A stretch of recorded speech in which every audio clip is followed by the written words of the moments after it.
우리 모두는 하나님이 주신 선물, 어떤 선물이라고요? 은혜와 믿음을 받았습니다. 은혜와 믿음으로 우리는 구원받은 자입니다. 이제 이번 주 금요일이면 다시 필리핀으로 돌아갑니다. 이 평상시 때는 필리핀으로 다시 재출국하는 게 그렇게 마음이 그렇진 않았던 것 같아요. 이제 18년이라는 시간을 그곳에서 지내다 보니까 거기가 내가 돌아갈 것 같다라는 생각이 많이 들었는데 이번에는 조금 다른 것 같아요. 솔직히 얘기하면 조금은 아니고 좀 많이 다른 것 같아요. 이게 가족을 두고 간다니까 조금 마음이 좀 그렇더라고요. 제가 오늘 아침에 묵상하면서 그 생각을 많이 했어요. 오늘 일부 예배 때 그랬던 것처럼 울지 말아야 된다. 이거 개인적인 감정이긴 하지만 정말로 어딘가를 떠난다는 것, 각자의 사명이 다 있는 것 같아요. 그 사명을 쫓아간다는 것. 우리 남자분들은 이해할지 모르겠지만 지금 느낌이 어떤 느낌이냐면 상병 때 14박 15일의 긴 휴가를 마치고 혼자 다시 부대로 들어가는 약간 그런 느낌이 좀 있어요. 여러분 기억하셨으면 좋겠습니다. 오늘 말씀의 제목이 구원받은 자입니다.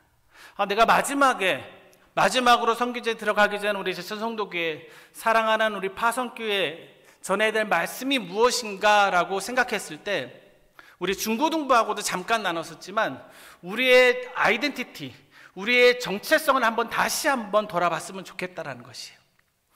우리는 그저 한 교회의 교인이 아닙니다. 우리는 예수 그리스도를 믿는 자고요. 더 나아가서는 구원받은 자입니다. 구원받은 자. 구원이란 뜻을 사전으로 보면 크게 두 가지로 설명하고 있어요. 우리가 아는 대로 어려움이나 위험에 빠진 사람을 구해주는 것. 또 기독교적인 관점에서 보면 또 다른 뜻은 인류를 죽음과 고통과 죄악에서 건져내는 일을 구원이라고 해요. 여러분, 구원은 저 멀리 미래에만 있는 것이 아닙니다. 과거와 현재를 포함한 우리 삶의 모든 것에 대한 전체적인 전인적인 구원입니다. 한국에 있는 기간 동안 가장 많이 묵상했던 성경이 로마서입니다. 필리핀 솔텔라이트 교회 주일 예배에도 4달 정도 우리 말씀으로 섬겼던 우리 중고등부에도 그 외 수련회 설교와 온라인 기도회 설교, 외부 설교 시 로마서 말씀을 가지고 나누었어요. 솔직히 한국에 있는 시간 동안 개인적으로는 저의 부족한 모습, 연약한 모습을 많이 경험한 시간이었습니다. 나 같은 사람이 계속해서 선교사로 쓰임 받을 수 있는 것인가? 나 같은 사람이 정말로 그리스도인이 맞을까? 그래서 조금 더 완벽하게 살아보려고도 노력했던 것 같아요. 흠없는 사람으로. 그런데 그것이 됩니까? 안 되더라고요. 왜냐하면 우리는 완벽한 사람으로 살아가기 위해서 하나님께서 부르시고 택하신 것이 아니라 은혜 가운데 거하는 사람으로 살아가기 위해서 하나님께서 부르신 것이에요. 로마서 말씀이 저에게 정말로 큰 위로가 되고 다시 한번 복음을 돌아볼 수 있는 시간이 되었습니다. 여러분, 자격이 있어서가 아닌 자격 없는 우리에게 부어진 하나님의 은혜, 이것이 오늘도 우리 모두를 예배의 자리, 바로 순종과 하나됨의 자리, 이를 통해 또한 각자의 선교지, 저에겐 필리핀이 있고 여러분에겐 가정과 직장과 학교, 삶의 터전, 이 모든 우리가 나아갈 선교지에서 복음의 통로로, 축복의 통로로 살아갈 수 있게 하는 것입니다. 그것이 하나님의 은혜입니다. 오늘 본문은 구원받은 자를 크게 3가지로 설명합니다. 첫째로 빚진 자라고 합니다. 여러분, 빚진 경험이 있으십니까? 대답 안 하셔도 됩니다. 필리핀 따갈로그어로 우땅 날로업이란 말이 있습니다. 우리 한번 입술로 한번 고백했으면 좋겠습니다. 우땅 날로업. 나쁜 말 아니니까 따라 하셔도 됩니다. 이 뜻이 무엇이냐면 은혜를 입었으면 당연히 갚아 나가야 하는 것이란 뜻이에요. 그런데 우리 성도님들은 사람에게 갚을 인생이 되지 말고 하나님께 갚아야 되는 인생이 되길 바랍니다. 하나님께 빚진 자는 오늘 말씀의 육신대로 살면 안 된다라고 합니다. 어떻게 살아야 합니까? 예수 안에, in Christ Jesus 안에 살아야 된다는 것입니다. 본문 말씀과 같이 영으로서 몸의 행실을 죽이라는 것입니다. 또 다른 말로는 성령으로 살아야 된다는 것입니다. 또 다른 말로는 말씀으로 살아야 된다는 것입니다. 또 다른 말로는 기도로 살아야 된다는 것입니다. 예수 안에 살아야 합니다. 이러할 때 여러분 진짜 제대로 살 수 있는 것이에요. 진짜 제대로 살 수 있는 것이에요. 세상에 빚진 자처럼 사는 인생이 아닌 하나님께 빚진 자 된 우리로 은혜 가운데 예수 안에 살며 받은 은혜를 전하며 받은 은혜를 전하는 것으로 갚아 나가는 인생이 되며 또한 예수 안에서 평안을 누리시길 간절히 기도합니다. 두 번째로 구원받은 자는 하나님의 자녀입니다. 누가 하나님의 자녀라고 나오고 있습니까? 앞서 나눈 것처럼 영으로서 몸의 행실을 죽이며 사는 자, 하나님의 영으로 인도함을 받는 사람은 곧 하나님의 아들이요 딸이요 자녀라고 합니다. 여러분 하나님의 자녀십니까? 갈라디아서 2장 20절 말씀이 매일 고백되십니까? 이제는 내가 사는 것이 아니요 오직 내 안에 그리스도께서 사시는 것이라. 이 고백이 어제도 오늘도 내일도 나오면 하나님의 영으로 인도함을 받는 사람, 바로 하나님의 자녀라는 것이에요. 여러분이 하나님의 자녀인지 궁금하십니까? 예수로 사는지 돌아보시기 바랍니다. 오늘은 마틴 루터가 1517년 비텐베르크 교회 정문에 95개조 반박문을 붙인 날입니다. 매년 10월 31일을 우리 기독교에서는 종교개혁 기념일로 지킵니다. 여러분 왜 개혁이 일어났습니까? 왜 기독교 내에서 개혁이 일어났습니까? 쉽게 말하면 말씀대로가 아닌 마음대로 했기 때문입니다. 말씀대로가 아닌 마음대로 면죄부도 팔고 하고 싶은 대로 했던 거예요. 여러분 내 마음대로의 신앙이 아닌, 내 마음대로의 종교가 아닌 주님 마음대로, 주님 뜻대로, 그 주님 뜻대로의 신앙과 순종의 신앙, 말씀의 교회의 목회자에게 성령에 순종하는 신앙을 사는 여러분이 하나님의 자녀입니다. 또한 오늘 본문은 우리가 어떻게 하나님의 자녀가 되었는지 설명하고 있습니다. 종의 영을 받은 자가 아니라는 것이에요. 더 이상 우리는 종의 영을 받은 자가 아니라 양자의 영을 받았다라는 것이에요. 천지를 창조하시고 전능하신 하나님을 우리가, 죄인인 우리가 아빠, 아버지라고 부를 수 있게 되었다라는 것이에요. 죄 때문에 자격이 없었는데, 죄 때문에 자격이 없는 우리였는데 하나님의 은혜 덕분에 그리스도 예수의 삶, 죽음, 부활, 재림을 통해 양자의 자격을 얻었다라는 거예요. 그리스도의 능력을 얻었다는 거예요. 그리스도의 부활을 얻었다라는 것이에요. 기억하시기 바랍니다. 여러분은 구원받은 자입니다. 그저 성도의 교인이 아닙니다. 기독교인이 아닙니다. 여러분은 구원받은 자입니다. 또한 16절 말씀을 보면 하나님의 자녀됨을 성령이 친히 증언한다고 합니다. 근데 성령이 증언하시는데 누구와 함께 증언하고 계세요? 바로 우리의 영과 더불어 하나님의 자녀됨을 증언하시고 있다는 것이에요. 성령님이 여러분과 함께 증언하시기 원합니다. 성령님은 연약하고 부족한 우리의 믿음의 고백을 도와 강하게 증언하고 계십니다. 하나님의 아들이다, 하나님의 딸이다, 하나님의 자녀라고 증언하고 계십니다. 여러분 더불어 증언할 때 그 증언은 이 당시 로마법과 성경에 의해 보증된다라고 합니다. 여러분, 보증된다는 게 무슨 뜻인 줄 아십니까? 어떤 사물이나 사람에 대하여 책임지고 틀림없음을 증명한다는 뜻이에요. 여러분, 틀림없이 하나님의 자녀입니다. 하나님의 자녀인 우리에게는 완벽이 없습니다.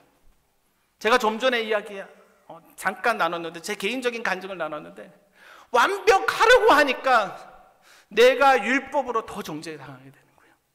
그렇습니다. 우리는 말씀으로 완벽하지 않기 때문에 완벽해지기 위해서, 완벽해진다는 것이 무엇이에요? 성화된다라는 것이에요. 나중에 영화롭게 된다는 것이에요. 누구로 인해서? 나로 인해서가 아니라 하나님으로 인해서입니다. 우리의 의가 아닌 하나님의 우리를 향한 칭의, 그것이 바로 은혜입니다. 완벽한 하나님이 우리에게 부어지는 은혜가 있는 곳이 교회이며, 그것이 우리의 삶입니다. 여러분, 꿈과 목적을 넘어 은혜가 이끄는 삶을 경험하는 우리가 되길 간절히 기도합니다. 우리 세 번째로, 구원받은 자는 성도이자 제자입니다. 8장 후반부 말씀을 보면 참된 성도 또는 제자의 모습을 발견할 수 있어요. 어떠한 모습입니까? 바로 예수 안에 있는 하나님의 사랑에 대한 절대적 확신, 구원의 확신과 영원한 구원을 소망하며 고난 가운데도 사명을 다하며 사는 모습입니다. 이것이 참된 성도의 모습이고 참된 제자의 모습입니다. 사전적으로 성도란 뜻은 기독교 신자를 높일 때 쓰는 말이에요. 성인성, 무리도를 써요. 우리 제천 성도교회는 제가 듣기로는 거룩한 도성이란 뜻으로 알고 있어요. 거룩한 성에 도읍도해서 거룩한, 그래서 예전에 홀리 커뮤니티, 거룩한 공동체라 그랬던 것 같아요. 근데 오늘 이야기하는 여기 성도는 바로 성인성, 성인을 뜻하고 또한 임금을 뜻하고 천자의 존칭이라는 거예요. 천자가 뭐예요? 하나님의 자녀. 이 도는 같은 뜻을 가지고 모여서 한 패를 이룬 무리라고도 하고 제자라고도 합니다. 여러분, 놀랍지 않습니까? 하늘의 자녀들이 한 뜻 가지고 모인 예수 그리스도의 제자 무리가 바로 성도예요. 제자는 일반적으로는 스승으로부터 가르침을 받거나 받은 사람을 이야기해요. 그런데 기독교적 시각으로 제자를 설명한 의미는 조금 달라요. 아니, 많이 달라요. 뭐가 다르냐면 예수님의 가르침을 받거나 받은 사람이 아니라 그것을 받아 그의 뒤를 따르는 사람을 제자라는 것이죠. 예수 그리스도의 사명을 쫓는 사람이 제자라는 것이에요. 자녀이며 제자, 즉 상속자인 우리에게 주님과 함께 영광을 받기 위해 또한 고난도 받아야 된다라고 합니다. 그러나 우리는 지금의 고난보다 장차 임할 하나님의 영광, 그 영광을 바라보며 주님 가신 그 길을 믿음으로 따라가야 되는 줄 믿습니다. 여러분, 여러분의 좌우, 앞뒤에 있는 분들이 얼마나 소중한 줄 아십니까? 나 혼자 길을 가려면 너무나도 힘듭니다. 저도 요새 건강관리 때문에 혼자 운동을 해보려고 많이 노력을 하는데요, 혼자 하는 것보다 아내랑 하는 게 더 좋더라고요. 아내랑도 하고 또 아이들하고 하니까 더 열심히 나더라고요. 여러분, 신앙의 믿음의 여정을 가는 것도 마찬가지예요. 내가 잘나고 내가 잘할 수 있는 것 같지만 옆에 이 사람 저 사람 없으면 오히려 속 편하게 믿음 생활할 것 같지만 전혀 그렇지 않아요. 가다 보면 힘들 거고 넘어질 때가 있어요. 나만 그런 것이 아니에요. 다른 이들도 마찬가지예요. 그럴 때 누가 있어요? 우리 사랑하는 귀한 성도교회, 우리 한 믿음에 고백되는 우리 귀한 믿음의 동역자들이 있다라는 것이에요. 선교지 혼자 가서 사역하려니까 깜깜합니다. 하지만 우리 기도로 후원해주고 사랑으로 섬겨주는 파송교회가 있기 때문에 힘내서 갈 수 있는 것이에요. 사람의 생각으로는 이제 코로나인데 이제 선교지 접고 좀 들어올 때 되지 않았나 라고 생각할 수 있지만 내 사명은 여기 있는 것이 아니라 거기에 있기에 가야 된다라는 것이에요. 여러분, 매주 교회로 모입니다. 그리고 여러분, 잘 모이는 것도 중요한데 더 중요한 것이 무엇인 줄 아십니까? 잘 흩어져야 돼요. 왠 줄 아세요? 교회에 잘 모이는 이유는 하나님을 영화롭게 하고 하나님이 주되심을 고백하는 것도 있고 여러 가지 것이 있지만 잘 흩어져야 돼요. 어디로? 삶의 선교지로. 삶의 선교지로 잘 흩어져야 된다는 것이. 지금 여러분이 처한 상황, 다른 이들은 이해 못할 수 있습니다. 그 어려움, 고통, 인내, 눈물, 여러분이 있는 그 가정, 여러분의 일터와 직장과 학교와 또한 교회, 이곳이 우리의 선교지라는 것이에요. 하나님은 우리 모두를 성도로 그리고 제자로 부르셨습니다. 제자로서 주님을 앞서지 말고 뭐 해야 된다 그랬어요? 따라가야 된다 그랬어요. 따라가는 인생 되시기 바랍니다. 주님이 이끄시는 대로 사는 인생 되길 간절히 기도합니다. 하나님의 은혜를 믿음을 통해 받은 저와 여러분은 구원받은 자입니다. 빚진 자이고 하나님의 자녀이고 성도이자 제자입니다. 여러분, 구원받은 자가 마땅히 해야 할 일이 무엇입니까? 바로 우리를 창조하시고 구원하시고 함께 하시는 그분, 우리 하나님을 기쁘게 하는 일입니다. 우리 하나님을 기쁘게 하는 것이 무엇일까요? 더 아름다운 성전을 짓고 더 아름다운 일들을 하는 것이 하나님을 기쁘게 하는 것입니까? 그것도 필요합니다. 하지만 가장 우선순위 되어야 될 것이 무엇이냐면 바로 한 영혼을 구하는 것이에요. 한 영혼을 구하는 것이에요.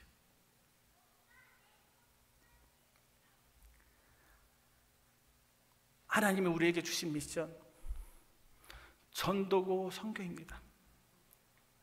구원받은 성도들의 미션이 바로 제자 삼는 것이라는 것이에요. 마태복음 28장 16절로 20절 말씀입니다. 마태복음 28장 16절로 20절 말씀입니다. 제가 봉독해 드리도록 하겠습니다. 11 제자가 갈릴리에 가서 예수께 지시하신 산에 이르러 예수를 배웠고 경배하나 아직도 의심하는 사람들이 있더라. 예수께서 나와 말씀하여 이르시되 하늘과 땅의 모든 권세를 내게 주셨으니 그러므로 너희는 가서 모든 민족을 제자로 삼아 아버지와 아들과 성령의 이름으로 세례를 베풀고 내가 너희에게 분부한 모든 것을 가르쳐 지키게 하라. 볼지어다 내가 세상 끝날까지 너희와 항상 함께 있으리라 하시니라. 오늘 말씀해 보면 경배하는 자와 의심하는 자, 선교를 해야 돼 말아야 돼, 전도를 해야 돼 말아야 돼, 우리 모두에게 주님은 오늘도 동일하게 말씀하고 계신다는 거예요. 어떻게 말씀하고 계세요? 가서 제자 삼아 아버지와 아들과 성령의 이름으로 세례를 베풀고 분부한 모든 것을 가르쳐 지키게 하라는 것이, 그것이 우리의 사명이고 교회의 사명인 줄 믿습니다. 가서 제자 삼고 세례 주고 끝나는 것이 아니에요. 말씀을 가르쳐 지키게 도우게 하라는 거예요. 우리 성도교회 한 영혼을 구해야 돼요. 한 영혼을 초대해야 돼요. 그리고 우리가 해야 될 일이 무엇입니까? 자리에 앉혀놓는 것에서 끝나는 것이 아니라 그 성도가 성장할 수 있도록 옆에서 도와야 된다는 것이, 그때 우리의 미션이, 사명이 컴플리트 되는 거예요. 온전케 되는 거예요. 이 미션을 감당하기 위해 쉽지만 어렵고 교회의 미션이지 나의 미션 같지 않은 이 사명을 감당하기 위해 우리가 감당해야 될, 우리에게 있어야 될 것이 무엇일까요? 우리가 어떻게 해야 될까요? 선교 훈련 받아야 됩니다. 여러 가지 것들 해야 됩니다. 하지만 가장 중요한 건 성령 충만해야 됩니다. 사도행전 1장 8절 말씀을 보면 성령 충만해야지 내 증인이 될 수 있다는 것이에요. 왜 전도가 힘들 수 있어요? 저도 개인적으로 인간적으로 이 성원을 바라보면 전도할 수 있는 성격은 아니에요. 서글서글 하지도 않고 누구에게 이렇게 막 가서 살갑게 하지도 못하고 잘 못해요. 마음은 이만큼인데 행동으로 잘 나타나지 못해요. 그런데 그것이 핑계가 돼서는 안 된다는 것이에요. 성령 충만할 때 성령님이 하나님의 방법으로 역사하실 줄 믿습니다. 제가 이곳에서 양육 당했다라고 하면 이상하지만 우리 제천성덕에서 양육을 받았습니다. 우리 귀한 장로님, 집사님 또한 지나가신 모든 우리 교육자님들을 통해서 양육을 받았어요. 주일학교부터 중고등부, 청년부 그리고 지금까지도 직간접적으로 양육을 받고 있어요. 제가 최근에 세어보니까 대략적으로 90년도부터 지금까지 벌써 우리 제천성덕에 7명 정도의 우리 사역자가 배출이 되고 있어요. 여러분 놀랍지 않습니까? 이럴 때 할렐루야 하셔야 됩니다. 7명에 하나님이 하셨지만 우리 장로님, 권사님, 집사님 또한 지금까지 지나간 수많은 교육자님들의 헌신과 기도와 가르침이 있었기 때문이에요. 앞으로 더욱더 많은 목회자가, 선교사가 양육되길, 배출되길 간절히 기도합니다. 아멘. 여러분, 저는 부족한 사람입니다. 여러분이 더 잘 아실 거예요. 부족한 사람이 다시 선교지에 나가려고 합니다. 제가 성령 충만하여 주님의 증인이 되는 삶을 계속 살아갈 수 있도록 여러분 기도 부탁드립니다. 기도 부탁드립니다. 제 부족한 모습 보고 해야 돼 말아야 돼 이게 아니라 제 너머에 있는 하나님 보고 하나님께서 저 부족한 선교사를 통해서 부족한 사람을 통해서 이 일을 하시는데 은혜 가운데 이 일을 하시는데 기도해 주겠다. 더 기도해 줘야 되겠다. 왜요? 부족하니까. 우리 제천성도교회가 성령 충만하여 하나님의 이끄신 가운데 주님의 증인이 되는 교회가 되길 주 예수 그리스도의 이름으로 축원합니다. 마지막으로 우리 2021년 하반기 사역 진행 및 계획에 대해서 나누고 우리 말씀을 마치려고 합니다. 우리 크게 쌀 나눔 사역과 우리 선교의 집, 우리 헌당을 목표로 지금 하반기 사역을 준비하고 또한 진행하고 있습니다. 지금까지 우리 교회와 단체 그리고 개인 후원자들을 통해 빈민들과 의료 봉사자들을 위한 쌀 나눔을 저희가 여기 있는데도 계속 진행하였습니다. 우리 잠깐 사진 있으시면 우리 사진 띄워주시기 바랍니다. 앞으로도 잘 감당할 수 있도록 기도해 주시고 감사한 것은 제가 잠시 우리 중고등부 우리 섬겼을 때 우리 중고등부 지체들이 십시일반으로 도와서 이번에 쌀 나눔을 한번 할 수 있는 우리 헌금이 모였어요. 그래서 이번에 들어가게 되면 11월 말 정도에 아니면 늦으면 12월 초 정도에 쌀 나눔 사역을 감당하려고 합니다. 그래서 여러분께서도 혹시 하나님께서 마음 주시는 분들이 있으면 우리 쌀 나눔을 통해서 한 가정당 저희가 10kg를 우리 드리게 됩니다. 여러분 기도하시는 가운데 여러분 하나님이 마음 주시면 여러분 게시판을 또 참고하시고 또한 우리 사무실에 문의하여 주시면 우리 감사하겠습니다. 우리 특별히 기도 부탁드린 것은 바로 우리 지금 슬라이드에 올라온 우리 선교의 집 사진입니다. 선교의 집입니다. 우리 영어로 우리 하우스 오브 미션, 우리 선교의 집이라고 하는데요. 우리 선교의 집을 왜 지어야 되냐? 저도 개인적으로 인간적으로 생각했을 때는 이 코로나 시대에 이 어려운 시대에 이걸 지어야 되나 말아야 되나 고민이 많았습니다. 그래서 이만큼 짓기로 했던 것 어떻게 해야지? 기도하는 가운데 하나님께서 너 믿음이 이거가 안 되면 이만큼이라도 해라라는 그 마음을 주셨어요. 그래서 이만큼 사이즈는 아니지만 하나님께서 허락하신 제 믿음의 분복 따라 아래 위층 합쳐서 이제 총 한 57평 정도의 선교의 집을 건축을 시작했습니다. 왜 필요하냐면 코로나 공존 시대에 한국의 본진을 넘어 선교지의 베이스 캠프의 필요성이 더욱더 두각되기 때문이에요. 한국에서 마음대로 갈 수 없는 경우가 많이 생긴단 말이에요. 그래서 필리핀에 선교회 베이스 캠프를 설치하여 필리핀뿐만이 아니라 앞으로 우리 구역들이 우리 섬기는 그 많은 사역지, 미얀마, 베트남, 캄보디아, 인도, 이러면 아멘을 하셔야 돼요. 세계를 품고 나아가는 그 베이스 캠프가 되었으면 좋겠어요. 그래서 1층에 3개의 이제 게스트룸을 만들어요. 게스트룸이라는 게 뭐 다른 특별한 것이 없고, 우리 선교팀들이 와서 뭐 1명이 됐건 3명이 됐건 10명이 됐건 와서 머무르며 선교를 감당할 수 있도록 쓰이려고 그러고요. 그리고 또 다른 공간은 우리 현지 사역자들이 우리 쓸 수 있는 사택과, 그리고 또 저희 가정이 쓸 수 있는 우리 사택을 그렇게 만들고 있어요. 뭐 사택 짓는 거 아니냐 이렇게 생각하실 수도 있는데, 저희가 거기에 평생 살 것은 아니고요. 앞으로 선교의 집이 활성화되어서 정말로 그곳에 많은 사람들이 오갈 수 있는 그런 베이스 캠프가 되었으면 좋겠어요. 지금까지 우리 순수, 정말로 보이지 않게 우리 후원해 주셨던 우리 순수 개인 후원자님들의 사랑과 헌신으로 총 건축비의 70%가 모여서 지금 건축을 진행 중에 있어요. 우리 아까 사진으로도 보셨을 텐데, 우리 나머지 30%가 채워질 수 있도록 우리 369자 3,600만 원 정도의 그 부족분이 아직 남았어요. 어려운 시기이지만 우리 한 구자 10만 원의 헌신으로, 아니면 우리 아까 담임 목사님도 얘기했잖아요. 구역이 한 구역이 힘들면 지금 금액이 중요한 것이 아니라 중요한 것이 무엇이냐면 여러분의 마음과 기도예요. 꼭 10만 원이 아니더라도 10,000원으로, 아니면 기도로 여러분 헌신하길 간절히 소망합니다. 아멘.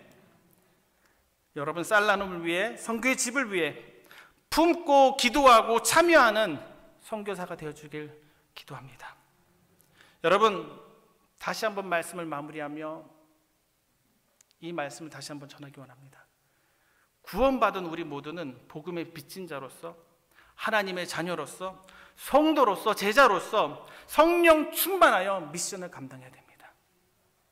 복음의 사명을 감당해야 합니다. 전도해야 됩니다. 선교해야 합니다.